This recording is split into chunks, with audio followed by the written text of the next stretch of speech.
আজকের লাঞ্চের থালাটা খুব সাধারণ, অনেক কিছু দিয়ে সাজানো হয়নি বটে, তবে যেই কম্বোটা রেখেছি সেটা আমি জানি আমার মিঠাইয়ের মতন অনেকেরই ভীষণ পছন্দের। আর কাদের কাদের পছন্দের অবশ্যই কমেন্ট করে যাবেন। রেস্টুরেন্টে গেলে আমরা সাধারণত একটু মোগলাই বা চাইনিজ খাই, কিন্তু আমার মিঠাই এখন বিরিয়ানি ছেড়েও খোঁজে একটু বাসন্তী পোলাও সাথে কষা মাংস।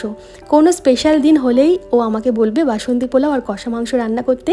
তাই ওর আবদারে অনেক দিন পর বাড়িতে একটু বাসন্তী পোলাও করেছি। তবে বাসন্তী পোলাওটা আমি গোবিন্দভোগ চাল দিয়ে না, বাসমতি চাল দিয়ে করেছি, ঝরঝরেভাবে, খুব কম মশলা দিয়ে, খুব সাধারণভাবে। সাথে মুরগির মাংসটা আলু ছাড়া একদম কষা কষা করে নামিয়েছি।